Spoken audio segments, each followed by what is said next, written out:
Hello everyone, let's start with the topic of resource-based theory and competitive advantage, right?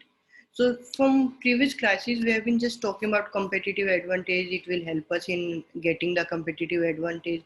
So let's try to understand what is this competitive advantage in actual, right?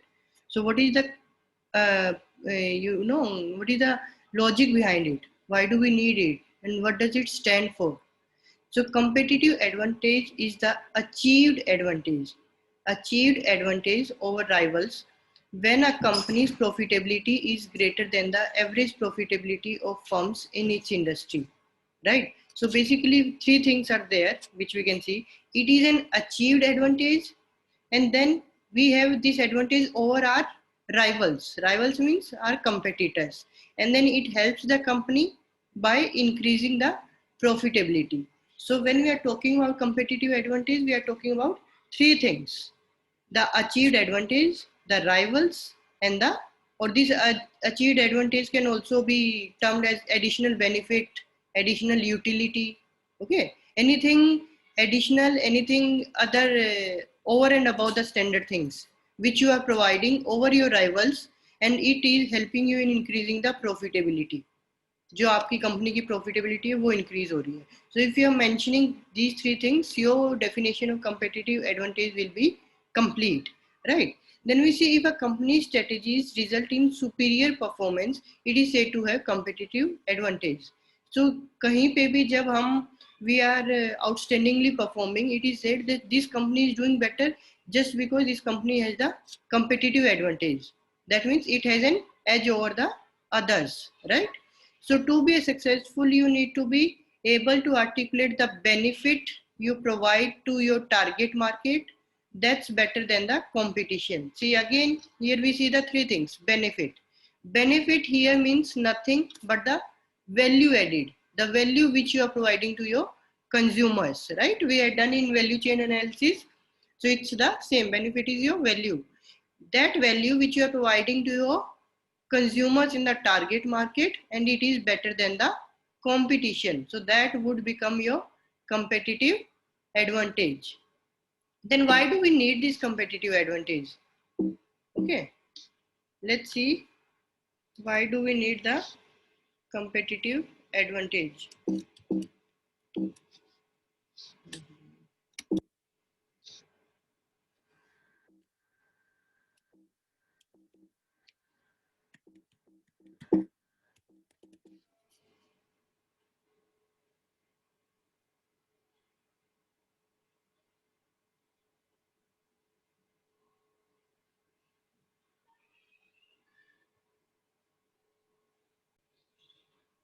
Then why do we need it? First of all, it helps us in gaining an edge over rivals. Then it helps us in performing superior to our competitors, and ultimately leads to the sustainable success. Okay, a sustainable growth. If you see, anybody can achieve a temporary success, but to sustain it for long term, you need to have a competitive advantage. Otherwise, it would be a just temporary taste of the success that once you achieved it and then you can come back, you won't be able to sustain it in future. Then coming to the what is resource based view. It is said that resource based view is the competitive behavior of the firm. It is not the result of a firm's positioning within the wider environment, but of certain unique and interesting features of the firm itself. It is said कि आपको success जो मिलती है वो सिर्फ firm आपकी कहाँ पे सेटल्ड है, कहाँ पे इस्टेब्लिश्ड है, क्या बाहर की फैक्टर्स हैं, सिर्फ वो बेसिस वो डिसाइड नहीं करते हैं कि आपकी फर्म की क्या पोजीशन होगी. फर्म के विद इन द फर्म के क्या यूनिक रिसोर्सेज हैं, क्या कैरेक्टरिस्टिक्स हैं, those features will decide the firm's positioning in the market, right? So resource based view में क्या करते हैं, we are seeing the perspective that how firm is using its resources as a competitive advantage, right? कि अपने ही resources को firm कैसे as a competitive advantage बना सकती है. Then resource based logic suggests that the firm should look inward and discover their own resources, that is the within, okay, and capabilities, and they discover the markets where these resources can be exploited. Pehle you have to look within the firm which all resources you have, You have to discover which are your strong resources, which are your weak resources. Then you try to, use those capabilities and resources in the markets. So that will give you up, it will pave a way for the competitive advantage. So it is also known as the inside out approach. First you do the discovery inside and then you move outwards. So what are resources basically? See, resources means anything which a firm is using. And generally these are categorized into two heads. Your tangible assets, tangible resources and your intangible resources. Tangible resources means all the physical resources which can be felt, which can be touched, which can be seen. And intangible resources are those resources which you cannot feel, see or touch, right? So this is the broad bifurcation of the resources. After that, these resources have been further divided into four heads. First is your financial resources. Financial resources, as the name suggests, it is related to the funds. Okay, anything related to the funds. That is your financial resources. Physical resources, your machinery, your factories, your infrastructure, your building. These are your physical resources. Then comes your human resources. Human resources means the skills of your laborers, the knowledge level of your laborers, the motivation level of your employees, their morale of your employees, leadership skills. So these all will be encompassing your human resources. Then comes your organizational resources. Organizational resources, it is also considered as the super soft part of the resources, because it consists of organizational structure, organizational culture, organizational philosophy. So all these all together, these form your resources. And it is said that before, when we are talking about competitive advantage and all this, before that we have to see the we should be able to categorize our resources, and we should be able to work on that. These resources have to be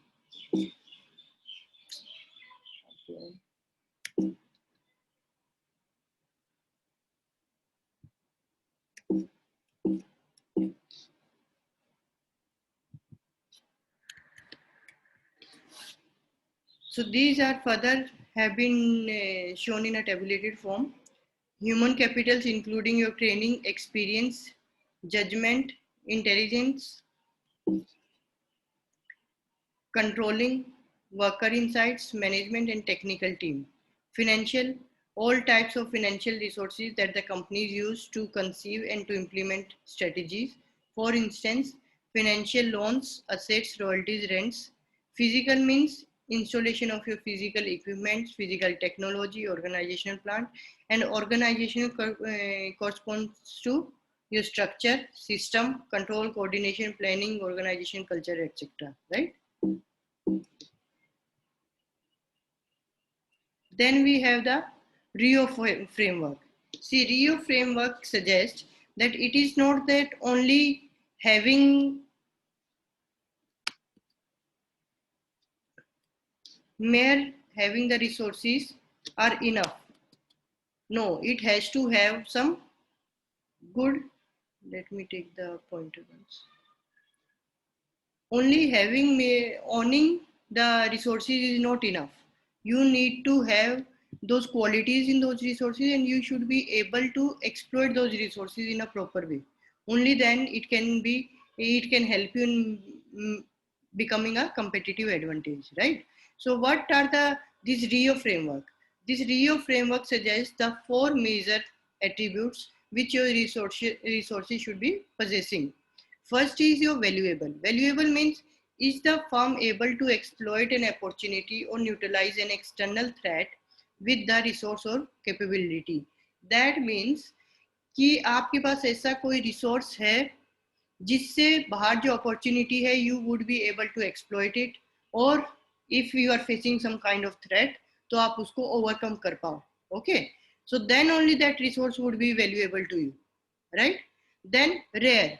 Rare pertains to the uniqueness of the resource. Uniqueness in the sense that how rare that particular resource is. Suppose you are using some, what is the control of company's control over that resource? What if you are also using the same resource and it is also available to other companies or other organizations? Then it won't be rare. If it won't be rare, you won't be having a edge over the others. So anybody can opt out for this and they can use it. So there is no point. It cannot act as your competitive advantage. Then it has to be inimitable. Imitable means, first of all, imitable means copying something. Inimitable means something which cannot be imitated, which cannot be copied. So it should be such that it should not be easily copied by others. See, if you are buying asset, buying and machinery for your processing, and the same machinery, some your competitor comes and says, okay, this is giving more production. They are coming and they are seeing your machine. They are also ordering the same machinery. They are trying to, they bought the same machinery and they are also able to use the same processes and they are giving this equal production quality wise also and quantity wise also. So what will happen? उन्होंने imitate कर लिया तो आपका कोई भी उसमें competitive advantage नहीं बचा है, कोई difference नहीं बचा है, right? So आपको generally it has to be inimitable. If it will be inimitable, आपकी strategic planning उसी के accordingly होगी. आपकी strategic planning जब उसके उनसे अलग होगी, because आपकी machinery अलग है, inimitable resources है, तो they won't be able to copy your strategic planning also. फिर formulation भी, तो इसलिए it will, in a longer period, it will lead to an competitive advantage, right? So generally it is said कि जो हमारे tangible resources होते हैं, those are not inimitable, right? And those resources do not lead to the competitive advantage also. The reason being कि आपने plant कैसा बनाया है, कोई भी देख के बना सकता है. आपकी मशीनरी कैसी है, they can also order the same kind of machinery. Okay, या आपका कुछ और जो भी टेंजिबल है, फिजिकल एसेट आपकी है, it is never the resource which gives you competitive advantage. So to get a competitive advantage, we depend upon more on the intangible resources, because the skills, knowledge, the patents, the copyrights, the reputation of a firm, those cannot be imitated by your competitors, right? So then next comes organized. Organized capability resource means, see, I told you earlier also, mere owning the resources doesn't mean that you have a competitive advantage, but it depends that how effectively, how efficiently you are organizing these resources. That will lead to you towards the competitive advantage, right? There are two assumptions of resource-based theory. First is resource heterogeneity and the other one is resource immobility. Heterogeneity means it is just opposite to the homogeneity. Homogeneity means standard, same to all. Heterogeneity means which differs from individual to individual. So see, it has to be, these assumptions have to be there. Then only your resources will be adding some value, right? So heterogeneity means कि आपके जो resources हैं वो बाकियों से बहुत अलग हैं, इसीलिए आपके अलग हैं, तो आपकी अलग स्ट्रेटेजिक प्लान्स हैं, आपके अलग स्ट्रेटेजी फॉर्मुलेशन है, एंड इसलिए it will help you as a base for the competitive advantage. And resource immobility means your resources should not be transferable. It should not be mobile. Mobile means anything which can move from one place to another. So your resources should not be such that these are movable. Your resources should not be mobile. Like we took an example of machinery कि अगर एक company उसको use कर सकती है, दूसरी भी use कर सकती है, then these assumptions will be violated, right? So it may be costly for firms without certain resources to acquire and develop them, and then some resources may not spread from firm to firm easily. It has to be your core or your focused area, right? So that would be your resource immobility. So these assumptions mean that if one firm has resources that are valuable and other firms do not, and if other firms can't imitate these resources without incurring high cost, then the firm possessing the valuable resources. Obviously, आपके पास कोई resources हैं वो दूसरी firm के पास है ही नहीं, उनको available नहीं है, या फिर those are so expensive, involve such huge expenditure that they cannot afford, so they cannot copy you then, right? So obviously then these kind of resources are valuable resources, and these will help you in gaining the competitive advantage. So I think it's not clear. See, resource-based view basically talks about tangible, intangible. We cover tangible are physical one and intangible. Then it relies that it should be there two assumptions: heterogeneity and the immobility. Your resources have to be heterogeneous in nature and they should be immobile. Then variety of attributes have to be there. These four: valuable, rare, immobile, and the organized. These four attributes have to be present in your resources, then only it can be used for gaining the competitive advantage, and then ultimately it leads to the competitive advantage. Now, do you think that only resources are enough for earning the competitive advantage? There is a term called as capability. Capability in the sense, see, every firm has resources, but how efficiently and effectively you are using those resources, that makes the difference, isn't it? So this is your strategic capability. It is the adequacy and suitability of the resources and competencies of an organization for it to survive and prosper. Remember, we had done core competencies, how competent that firm is in using the resources, and how adequately and how suitably those resources can be used, right? So we talked about this tangible resources and intangible competencies, the activities and processes through which an organization deploys its resource effectively. Deploys means uses it, makes use of those resources effectively. So these two, when resources and competencies are combined together, then we get the term capability, and capability is equally important, right? You have the, take an example, uh, suppose you have very good infrastructure, but until unless you know how to make a proper plan layout without wasting any time and efforts, so that would be the your capability, how effectively you are using the plant layout in that, or process layout, whatever. See, these are your machine building, these are your resources, and the ways of achieving utilization of plant efficiency, productivity, flexibility, marketing, these are your competencies. Then balance sheet, cash flow, these are your financial resources, and ability to raise funds, manage cash flow, debtors, creditors, etc. These are your strategic capabilities. The same goes for the human resources, managers, employers, partners, suppliers. But how these people gain and use experience, skill, knowledge, build relationship, motivate others, these are your uh, competencies, and this is how you get your strategic capability, which leads to the long term survival and competitive advantage, right? uh, then for competitive advantage, if you remember, we had already done, they've given, Porter had given three, you know, three strategies. Remember, cost advantage, cost leadership, differentiation, and the third one was focus. So to get the competitive advantage, what do?